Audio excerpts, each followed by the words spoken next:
right, so let us begin. Hi, I'm Patrick McIntyre. I want to introduce Paul Chiou. He is the speaker today. He put together this great presentation. He's got a cytotechnology certification from Loma Linda University. He has worked at a number of different places. He started out at Quest Diagnostics. He's also worked at Lenox Hill and is currently at Rutgers University. He is a member of the American Society of Cytopathology eJournal Committee and a member of the ASC.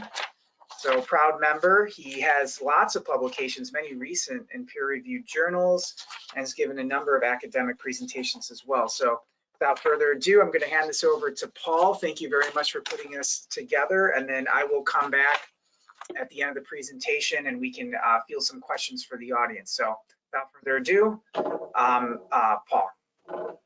Thank you.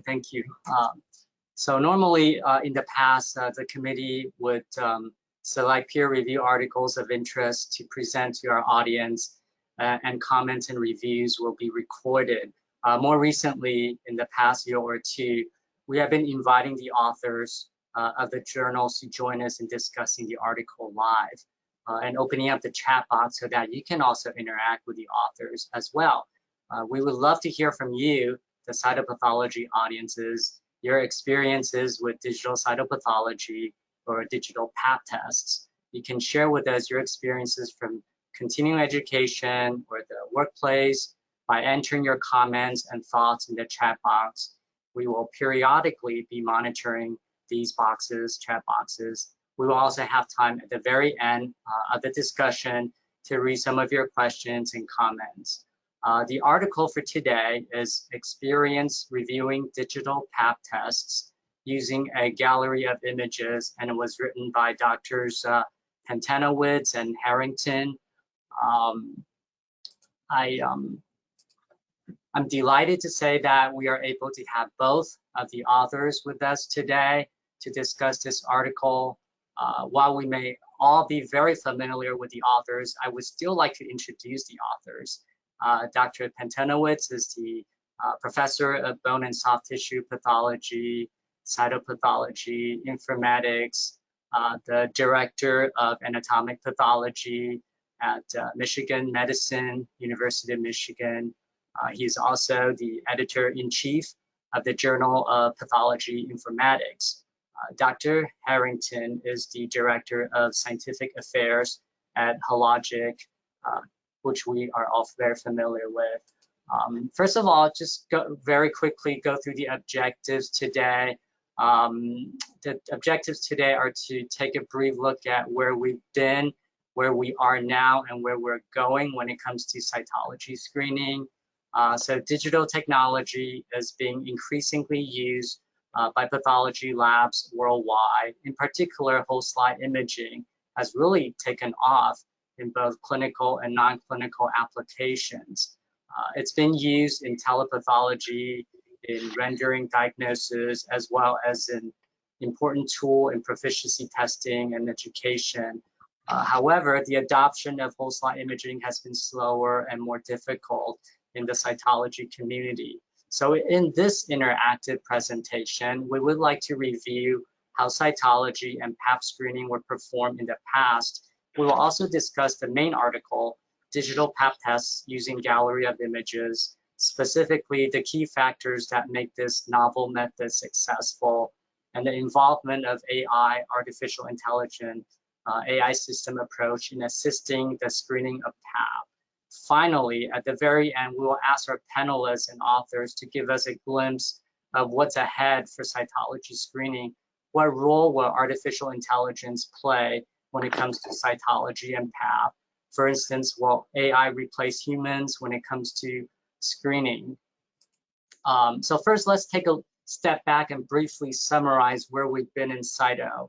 So Kaliani and Sue wrote a fascinating piece in Lab Medicine back in 2008, looking back at the cytotechnology profession and its meager beginning. In that article, the authors talk about the history of the development of the pap test and how Dr. Papanicolaou's initial work received little notice from the medical community in its initial years, After a pause, Dr. Papanicolaou resumed his work again with the encouragement from Dr. Joseph Hinze, the Dean of Cornell Medical at the time.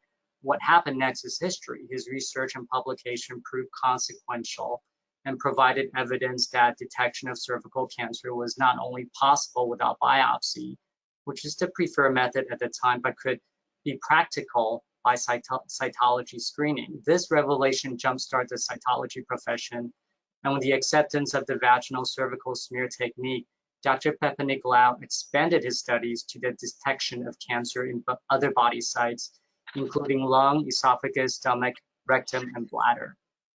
Today, the cytotechnologist or diagnostic cytologist is inseparable from the microscopes. In the past few decades, technology has played a greater role in the profession, particularly as it comes to Pap screening. The way that the Pap smears are prepared have evolved also from 3D conventional slides full of debris and obscuring background to monolayer technology that makes screening easier today. And even the microscopes that diagnostic cytologists use for screening Pap have more electronic bells and whistles. The upper left-hand corner is a traditional light microscope with your casual 4x, 10x, 40x objectives.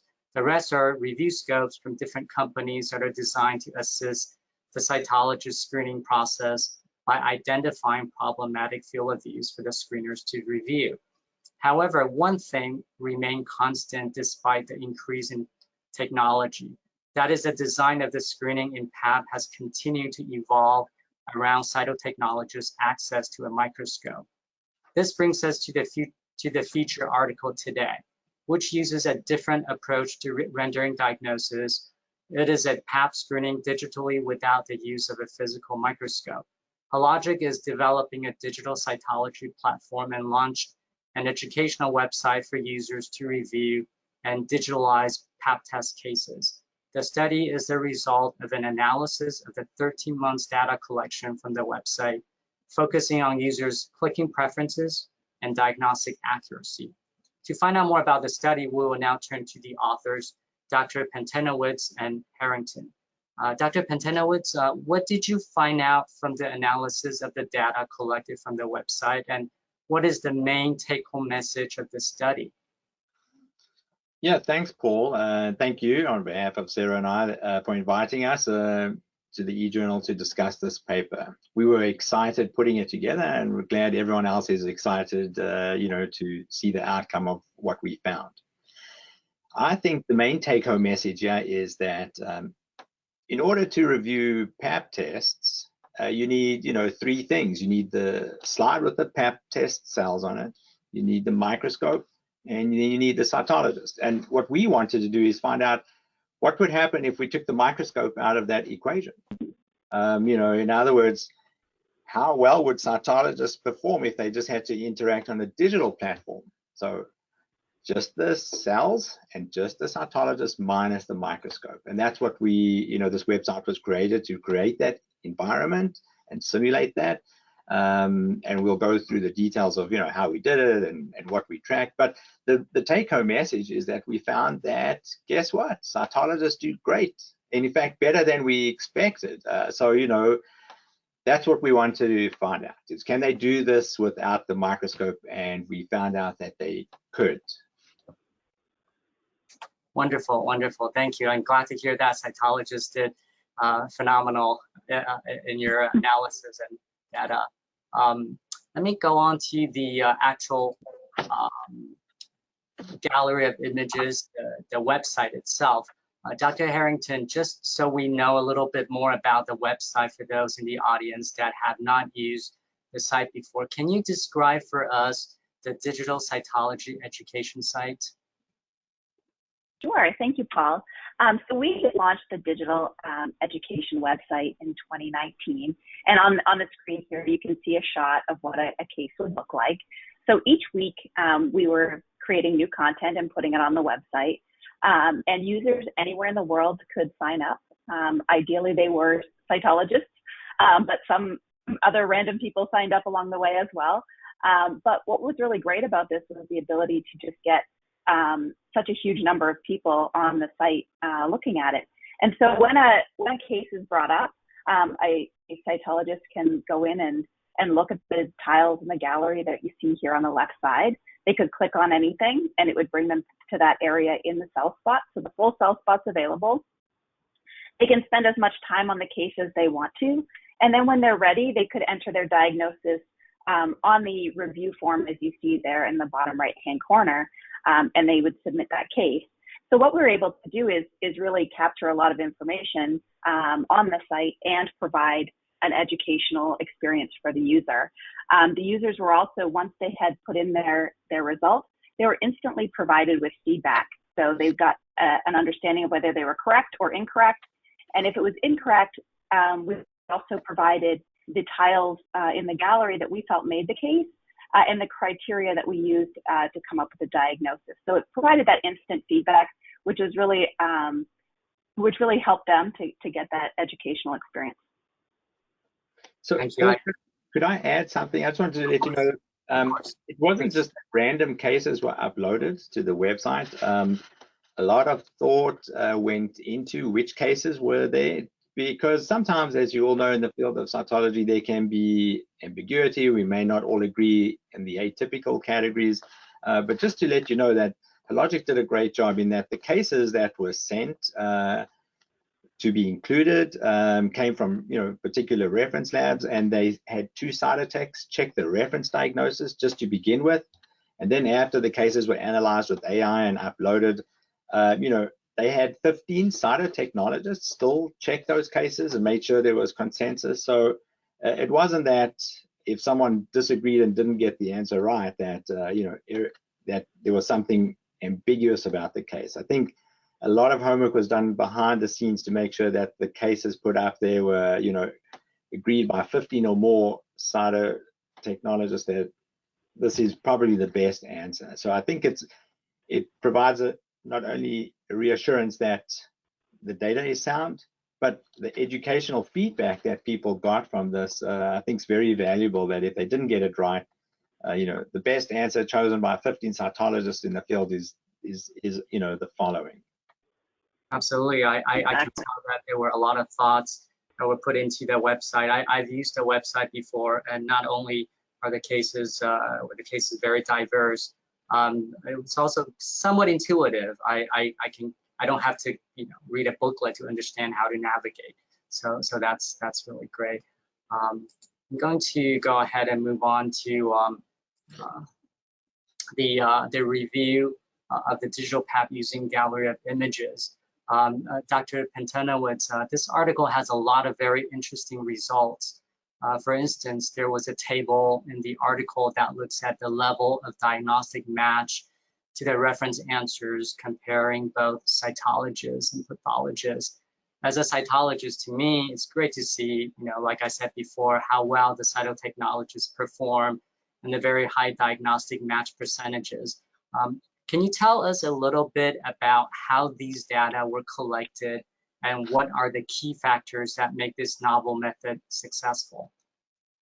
Yeah, so given that it was a website and the data could be tracked, that's what we did for 13 months. So everyone is aware that when people signed up, that was consent for them to have this data shared. They remained anonymous. We don't know whose data we're looking at, but we received consent from users when they enrolled in this education opportunity. And that allowed us sort of to track how people were using the website, and Sarah was able to track the following things. One, what were the diagnoses that people entered, their interpretation, and given that we could compare cytologists to cytopathologists, and we could also compare how did people do to the reference diagnosis. And just to answer that, you can see, and I hope there aren't too many cytopathologists listening to us, but the cytotechnologists did outperform the cytopathologists, and there are many reasons why that may be. We came up with some postulates as to what that could be. Cytotechs do this more often than cytopathologists, and they may be just better at it when it comes to GYN cytopathology. That may be one reason. But we also realize that this isn't real life, and this may be, you know, it's a simulation of what would happen, and maybe people would take it a little bit more seriously if they were actually signing out the cases. But anyway, given that, as you can see from the data in the table, for all the different diagnostic categories, when you compare to a reference diagnosis, everyone did pretty well, but the cytotechnologists did a little bit better. The other thing we were able to track, Paul, is that we could track how long it took people when they spent online. And given that, you know, they didn't answer their phone and, and get distracted too much, you know, if we use that data, we could track. And we found that people were pretty quick in doing this. They didn't take that long.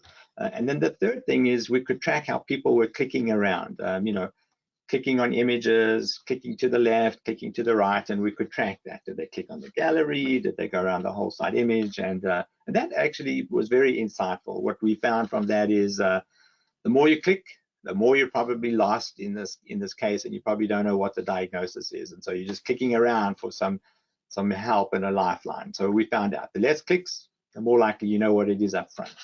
And so to answer the second question, you know, what makes this novel? I think there are 3 plus 1 extra factor. So the 3 things that make it novel is, number 1 is the image quality is great.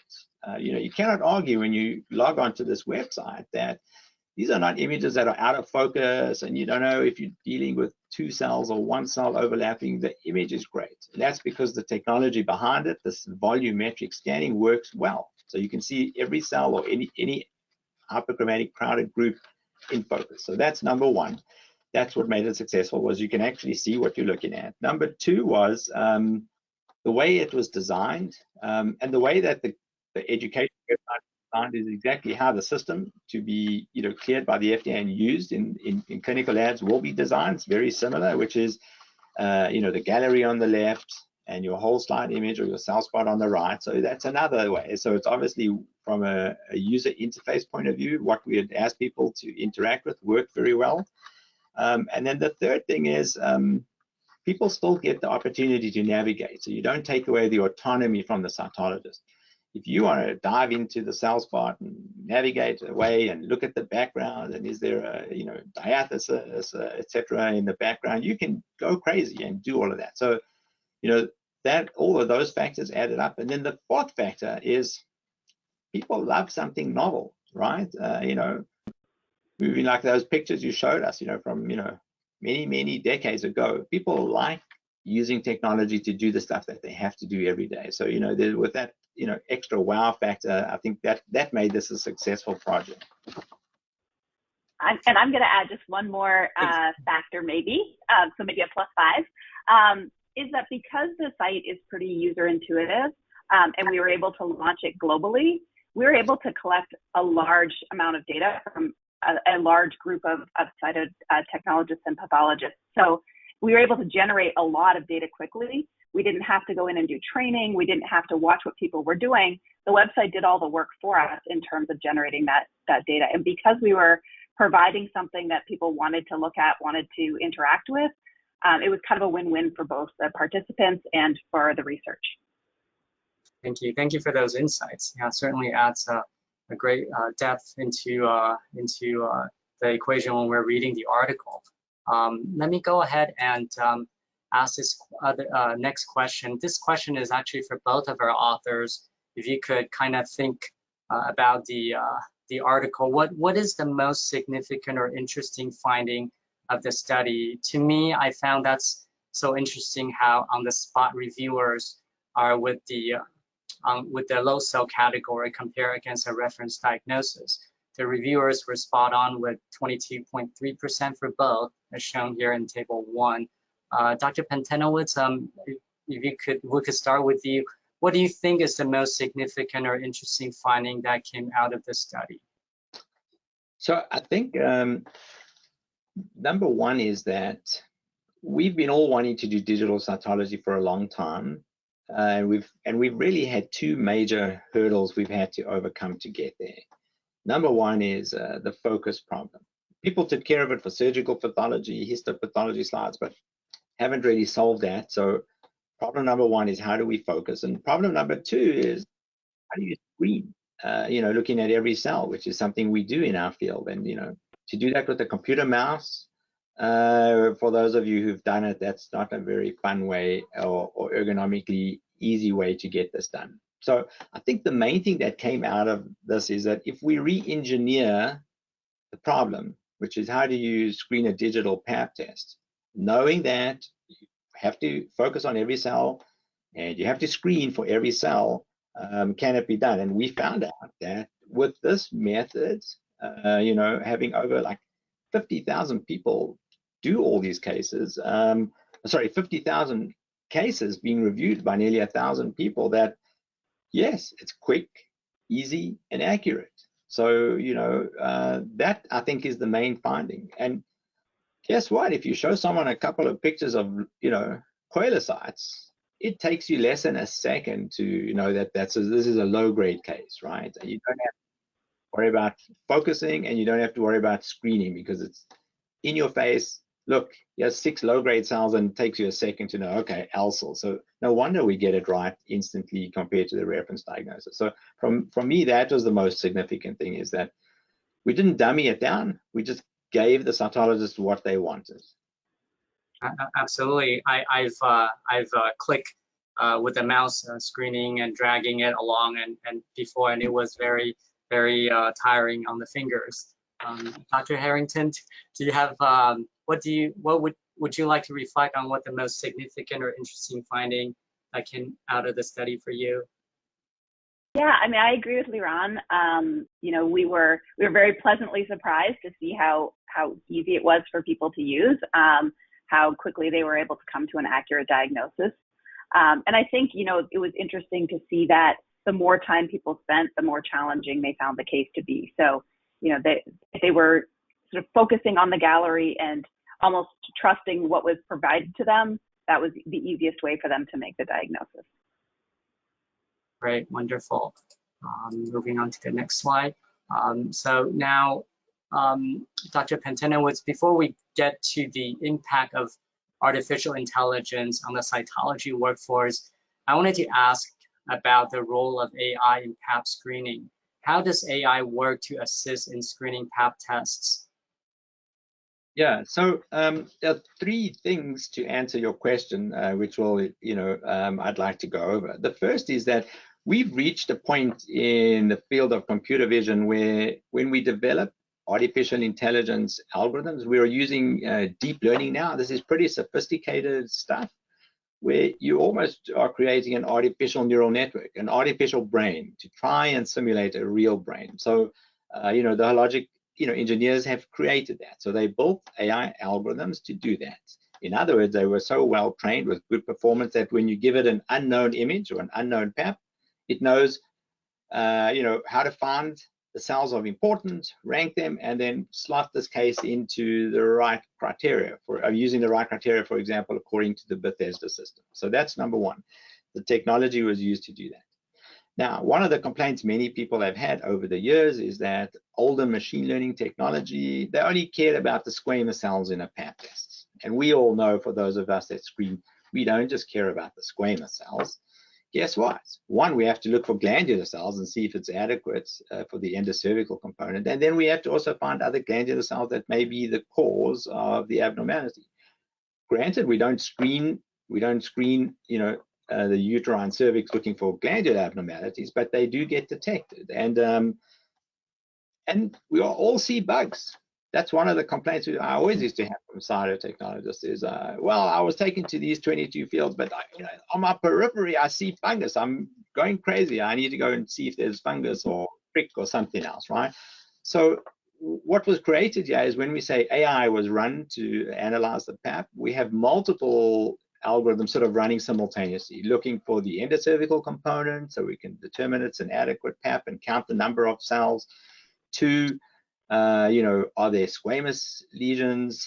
3, are there glandular lesions? And are there any bugs? The main bugs that we all go look for, herpes and so forth. So all of that runs together to, and you're not waiting for one after the other. It's pretty quick.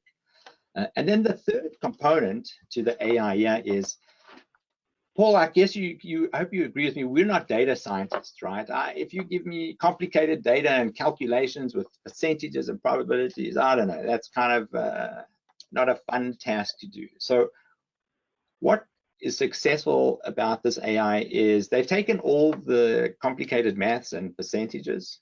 In other words, when the AI algorithm goes and finds images or patches of these images that look at this patch, this has a coilocyte, it's abnormal. It has to say, you know, how abnormal is it? Is it very important? Should it be ranked right on the top? And instead of giving us data and complicated probabilities, they presented the AI output in a very explainable way, which is what a lot of people in the field are talking about now. What's explainable AI? So take all of that and convert it into a gallery.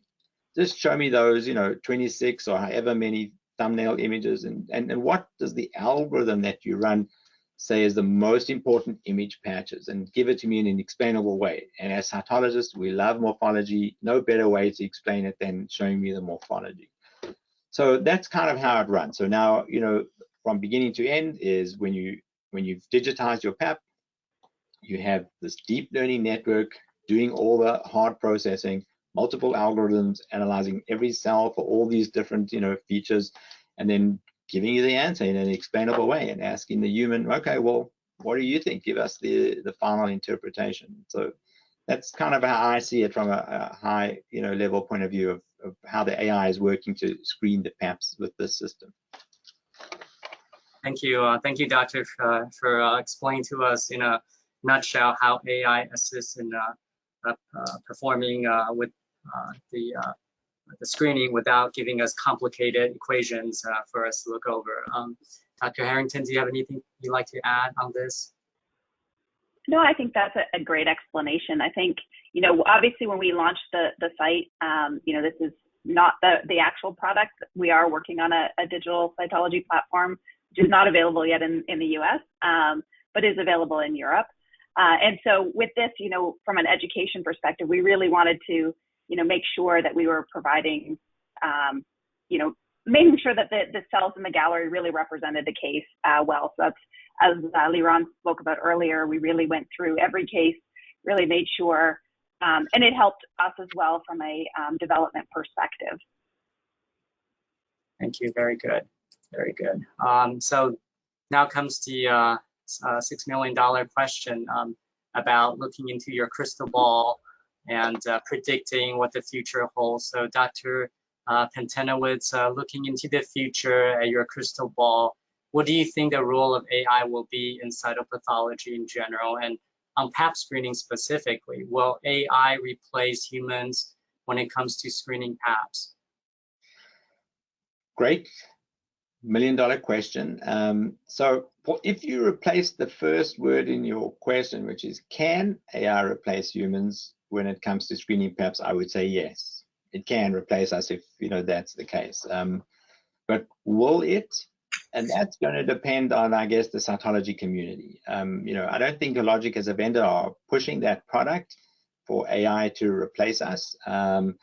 They've kept the human in the loop, which is great. And they've kept, you know, we all know that in our loop, we have two humans. We have a cytologist screening it, and we have a cytopathologist who helps make the final determination. So the way they've designed the system and the way that the workflow runs keeps the cytologist in the loop and the human in the loop. So for now, I don't see anything changing. Unless there's a movement in the cytology community to say that we're overload, we're not happy with the new workload limits that get set, and maybe they will get set in the modern AI era, the need to set new workload limits. We may say that, you know what, we're tired of looking at all the negatives, just get rid of those, let's focus on the abnormals and make sure that they're correct and so forth. So I think some of that will happen, but I don't see a complete replacement. And you know, a lot of people try not to use the word artificial, but more augmented pathology. So we see, you know, we see these systems as augmenting what we do, just make us a little better. Dr. Harrington, do you agree that AI is augmenting the cytologist screening capabilities?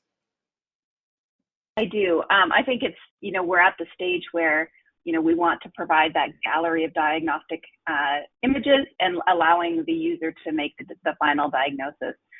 And I think, it's sort of that fine balance there, where we are having challenges in the CT community in terms of number of CTs. A lot of labs have open heads for CTs.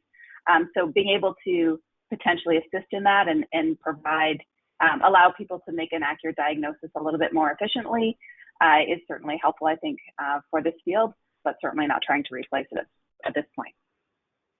Okay. One other thing I wanted to add is that so far this product pretty much can do what we can do at a microscope, right? So, that's great.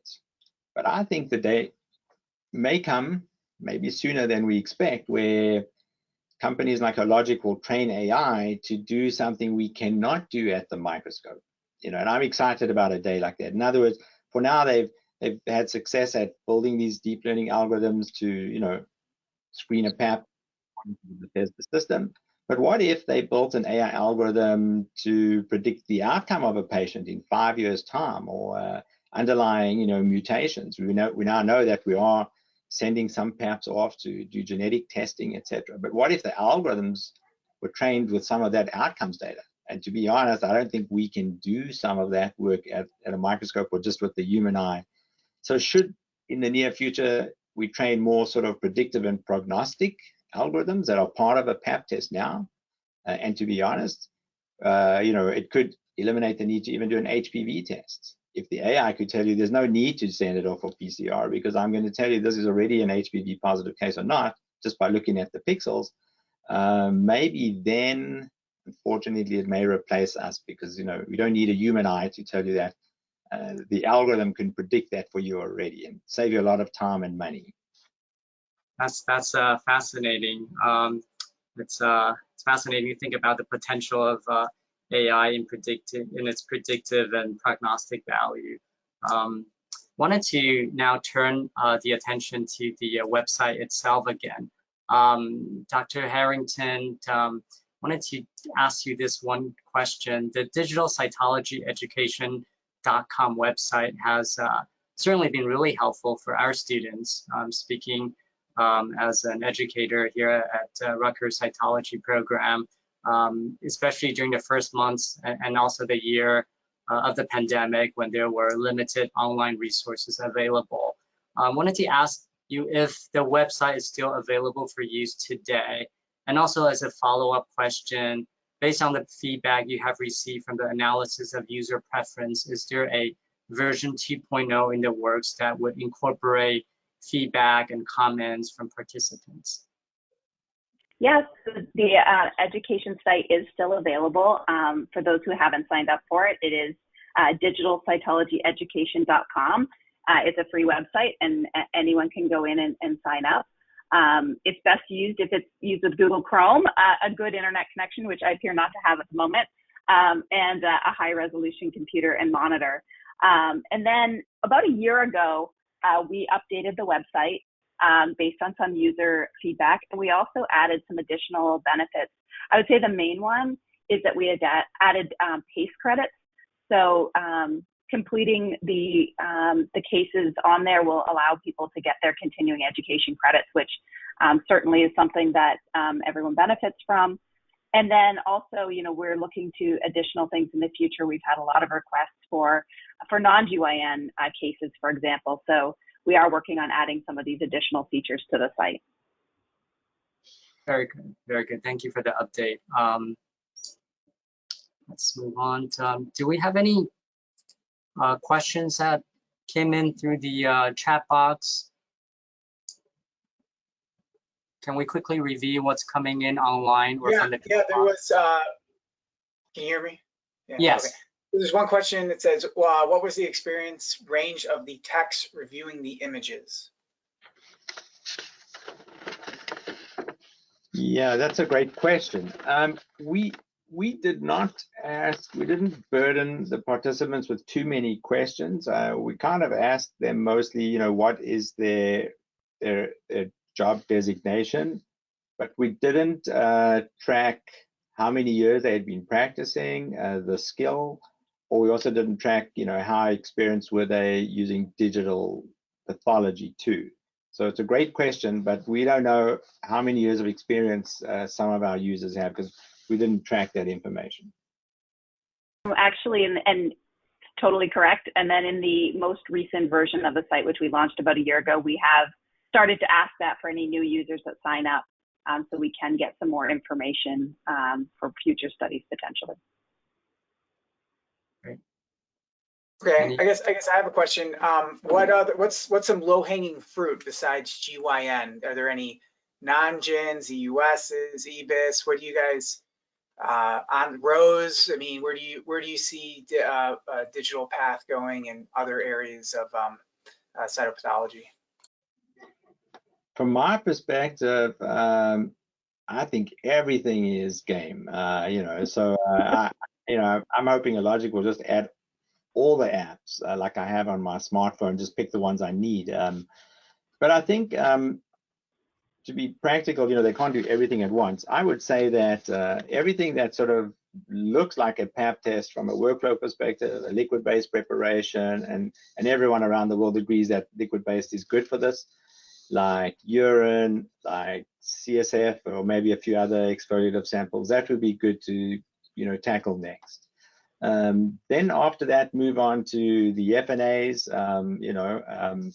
go with the specimens that seem to be most standardized in the way they're processed. And that itself is difficult because some people like liquid-based, some people like more, smear-based preparations, but things like thyroid that are high yield would be good.